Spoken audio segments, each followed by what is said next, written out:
Hello and welcome to the show. Now, there are many interesting cars in Forza 6 and a lot of them can end up costing an awful lot of money. And even with all of the Forza rewards and so on that I've got, starting off the game with some 15 million credits, it would be very easy for me to spend all of it really rather quickly. So I decided to do a top 10 list of some of the best value for money cars that you can get in this game. Up first, in 10th, we've got the Lamborghini Gallardo Super Trofeo. Admittedly, this is by far the most expensive car on this list at 380,000 credits. Yeah, I will admit that is quite a lot of money, but let's face it, you do get an awful lot of vehicle for that money. It's a proper race car, a Lamborghini race car no less. It certainly looks the part. Look at the size of the rear wing. Not quite up to Bentley standards, but still pretty mighty wing on the back of this, a huge diffuser, a big old splitter at the front and so on, and it sounds the part. Now, you can't really go wrong with a Lamborghini racing engine when driving around Monza. And all of this is a mere 380,000. When you start comparing that though to other race cars, it kind of makes sense as to why I have this on this leaderboard. You want a British touring car, world touring car, you look at about 300,000 credits. You want a V8 supercar, 600,000. Any of the other GT cars, you're looking at over 600,000.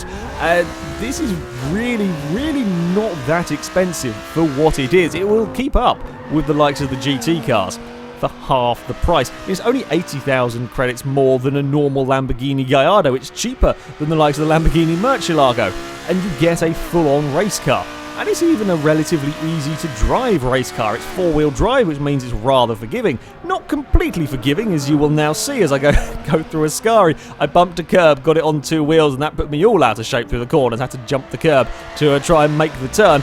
But yeah, if you want a car to sort of learn driving these GT vehicles, this is a really good choice of car. You've got the relative safety of the four-wheel drive system. Still a very fast car, looks the part, and yes, certainly sounds absolutely fantastic. Really surprised just how cheap these were in comparison to the sort of vehicles that it would compete against or it can keep up with around a track. To ninth, we go from the most expensive car to our least expensive, the Volkswagen Corrado VR6. For a mere 15,000 credits, you can get hold of one of these, and that's not too bad when you consider, well, the very cheapest cars that you can get in this game are, I think it's about 12,000, 11,000 credits for them. Things like the Subaru Brat, the Volkswagen Scirocco's, them kind of vehicles you can get for a minimum of about 11,000, 12,000 credits, and they are, well, really quite slow. You can have fun with them, sure, but they are quite slow when you compare them to this. This is a mid-D class car. Certainly not bad for 15,000 credits. 180 horsepower, near enough. Again, near enough 180 torque in a car, 2,700 pounds. I mean, it's a pretty lively vehicle to drive. I like the Corrados. I had one, Forza Horizon 2, one of the very first cars I had for lower tier racing. I had a Corrado. It's a fantastic vehicle. It's great fun to throw around a racer. I mean, I've often said this. The lower class of cars generate the best racing. We've seen that. We raced 100 horsepower cars. Fantastically close racing with them cars. So vehicles like these, you get them in a pack of cars of similar speeds, you can have an awful lot of fun, and it really doesn't cost very many credits whatsoever.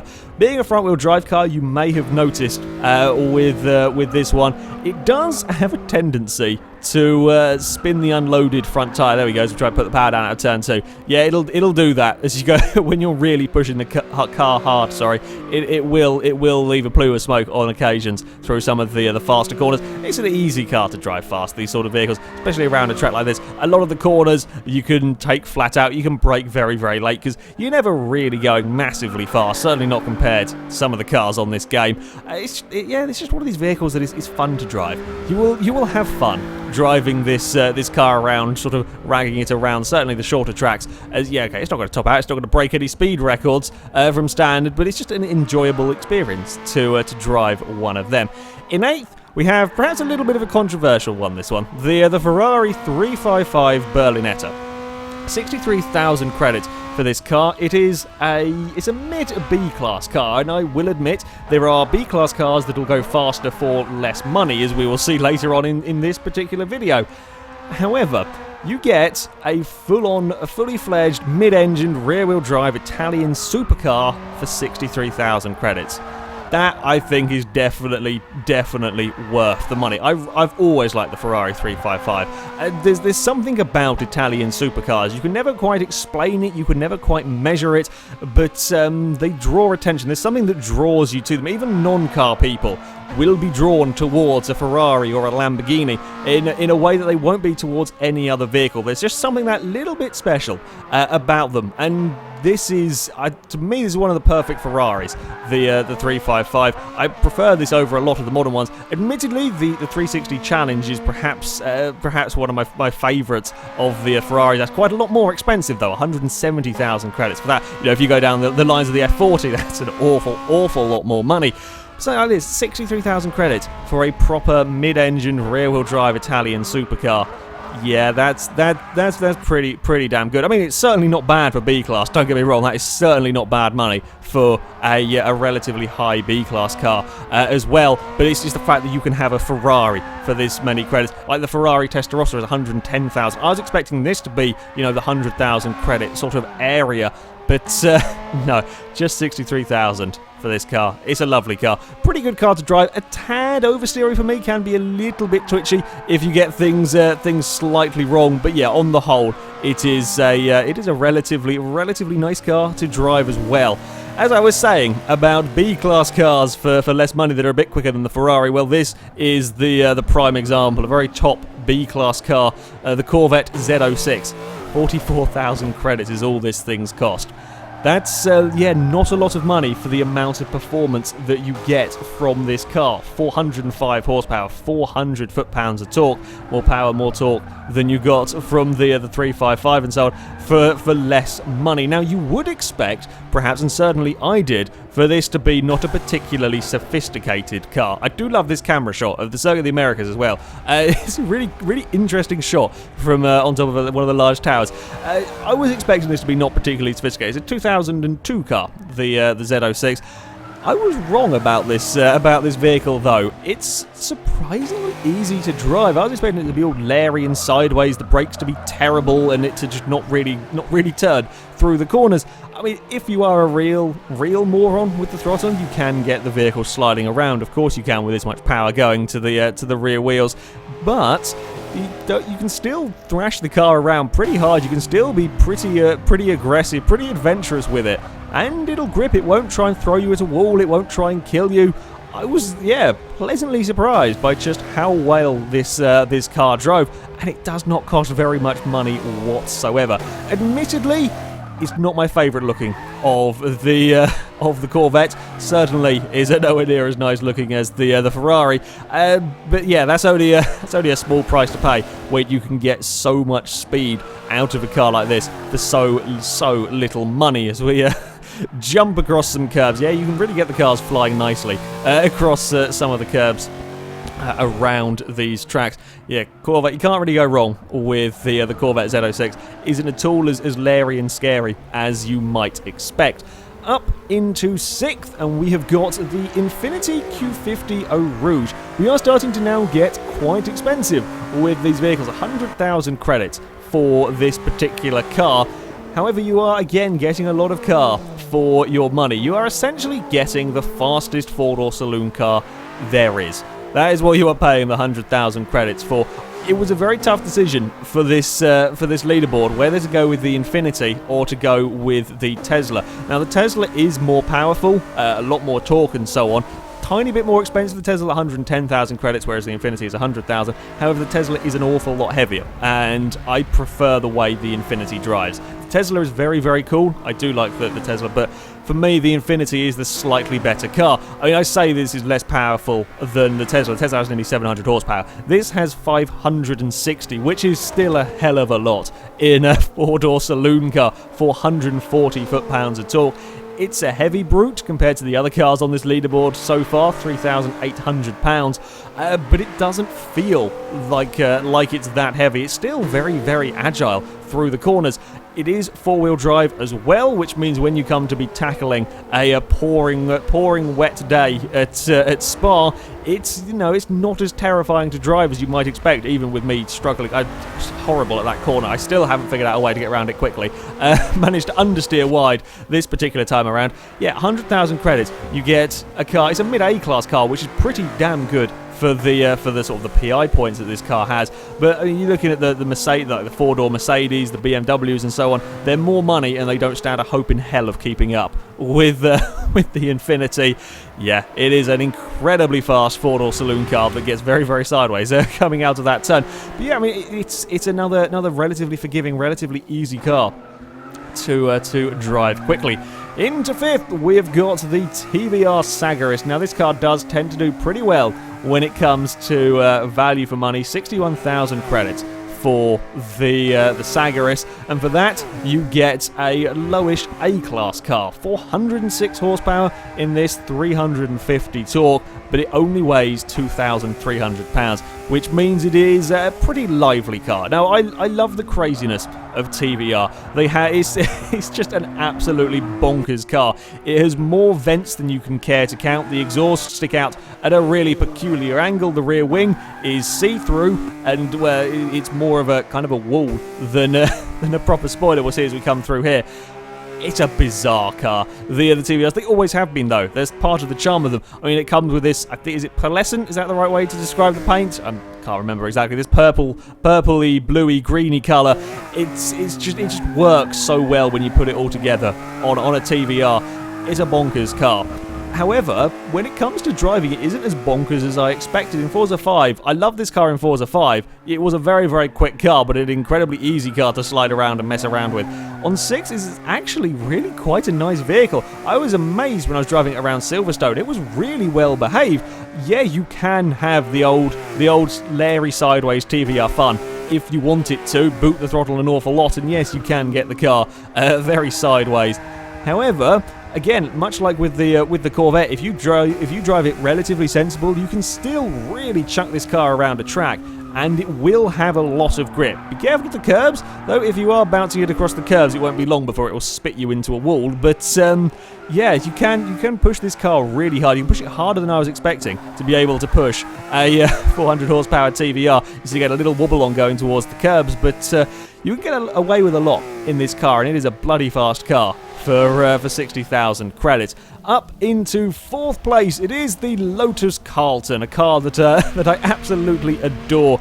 29,000 credits is all this car costs. I was amazed just how cheap this vehicle is. I have looked at some of them in real life on Auto Trader and so on. The good ones of these go for like £40,000 at the moment. They are, I love the Carltons. They are such an incredible, silly vehicle. They look like a normal Vauxhall. They don't look anything massively special. Okay, yes, they have got a wing on the front, slightly different front bumper. I think it may have slightly different sort of side skirts and so on, maybe sort of little flared wheel arches and so on. But it doesn't look massively different from a normal Vauxhall Carlton that wasn't a massively exciting car, let's be honest. It didn't really, no one really remembers it anymore. But this will scare most modern sports cars. You put it up against a GT86 or so on, this will be quicker than it in a straight line. It'll out-accelerate it, may even out-corner it, because this is a top C-class car. It's absolutely bonkers. 380 horsepower in this one. It's nearly as powerful as the TVR. It's got more torque, 420 foot-pounds of torque in a four-door saloon car. Admittedly, it is quite heavy, 3,600 pounds, but there is so much power, so much torque, and being tuned by Lotus, it can actually go around corners. It's an incredible car. It took quite a long time before the BMWs, the M5s, were going quicker than this. It's an absolute monster in a straight line. I think it goes about 170 miles an hour in a straight line, in a car that doesn't really look like it should be doing 170 and beating sports cars. For 29,000 credits, yeah, it's definitely worth the money. In the wet, it's quite interesting, keeping control of this around Brands Hatch.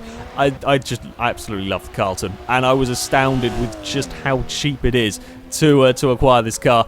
Definitely worth it. Definitely a good vehicle for being the top of C-Class for so little money. Yeah, definitely a good shout. Into the top 3, well, this is always going to appear on the leaderboard. The Dodge ViperACR, 110,000 credits for this car. Now, there are quite a few vehicles that sit at the 110,000 credit mark. The ACR Viper, Nissan GTR, Lamborghini Diablo are all around that. The Corvette Z06 is 100,000 credits, so that's kind of in that group as well.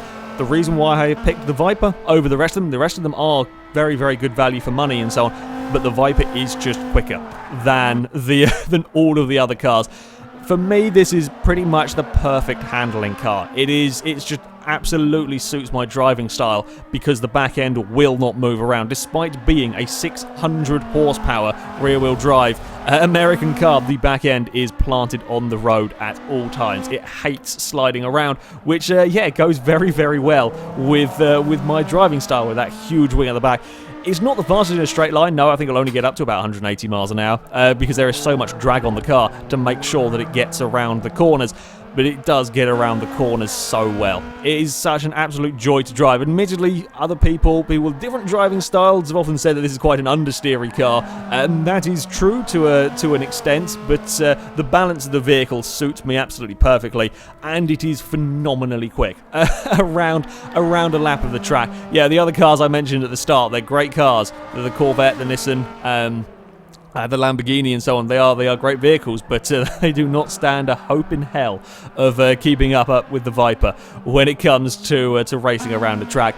Yeah, for 110,000 credits, you really cannot go as quick as this Viper for less. It's a really very, very good car, especially at a track like this, a lovely fast flowing circuit. You really can throw this car around, and even if you make a little mistake, you brake yourself a tiny bit or try and get on the power a little bit too soon, it's never going to spit you out and throw you in a wall. In second place, we have got the Shelby GT350R. 55,000 credits is all this car costs. That is incredibly cheap for what is essentially, again, a mid A-class car. This one, 538 horsepower, 453 foot-pounds of torque in this. Now, a similar story when it comes to the Viper. With the Mustang, there are other rivals. The SRT Hellcat with its 700 horsepower, the Camaro Z28. Both of them cars are great value for money for what they are. The thing is, the Shelby is just better. It doesn't have the power of the Challenger, no, but dear God, it can go round corners so much better. This is so much faster than the Challenger and the Camaro. It is an absolutely lovely car to drive, and it's 20,000 credits less, there or thereabouts, than the other two. So you go so much faster around a track with this car. It is perhaps one of my new favourite cars. That is how good this thing handles. Again, very much like the Viper, despite being a 500 horsepower Shelby Mustang, it grips the road and it will not let go. You may be sitting there and wondering, well, Watkins Glen is a rather fast circuit. It's got no slow acceleration zones to be dealing with around this track. Admittedly, no, it doesn't. But after driving this, I took a Ferrari 458 Speciale around this circuit. I like the 458. I think that's a great car. Loved it on Horizon 2. That has nowhere near the composure of this Shelby Mustang at a circuit like this. The Mustang is absolutely incredible. I cannot oversell just how good this car is to drive, and it costs 55,000 credits. If you haven't driven this car, go and drive it. That is how good it is, and it's just an incredible vehicle. There are no words to describe just how well this car drives and will go through turns despite having all of that power. Why is 3,600? It's only 200 pounds lighter than the Infiniti, but it's so nice to drive. It's an incredible car. And in first, well, it is the Ultima GTR 720. There really is no competition when it comes to value for money. 130,000 credits is all this vehicle costs. Again, much like with the Mustang and the Viper, the Ariel Atom V8 is a very similar thing to the Ultima. The thing is, the Atom I think is 170,000 or something, still 150,000, around that kind of money. The Ultima is far faster than the Atom, and it's cheaper, which is why the Atom isn't in here. The Ultima, this is a ridiculous vehicle. Yes, it is essentially a kit car. No, it is not massively pretty. However, it will go around a track stupid speeds. It does 220 around the... I got it up to 220 around this oval, the Daytona circuit, and that's with it kind of coming onto the oval halfway around and never sort of really properly kind of finishes it. This will go quicker than a lot of race cars. That's how fast this vehicle is. 720 horsepower, as you might guess, from the name, 625 foot-pounds of torque, and it weighs 2,100 pounds, which, yeah, a monumental power-to-weight ratio. And it's not that scary around the corners. I expected it to be, well, slightly ludicrous when it came to the handling, but it simply isn't. You can get, again, much like I've been saying with a couple of these cars, you can get away with pushing this car really quite hard. Yeah, you overdrive it, you do silly things with the power. Sure, you'll get it sideways, but you can still push this vehicle really rather hard around a racetrack. And it'll stick on the road. You really don't have to be sort of terrified of driving one of these. And then when you do unleash all of the power on a straight, it'll go bloody fast. Yeah, for 130,000 credits, you cannot go fast. You can spend an awful lot more money to try and go as fast as this thing. It's such phenomenal value. The Ultima has to be the winner of this top 10. Yeah, it's a ridiculously fast vehicle. Although certainly the Shelby Mustang, that GT350, is by far my biggest surprise of this leaderboard. So there you go, the top 10 best value for money cars. A lot of good cars in there that do not cost an awful lot, and you can have plenty of fun racing them around. Anyway, that is it from me. Thank you very much for watching, and until next time, goodbye.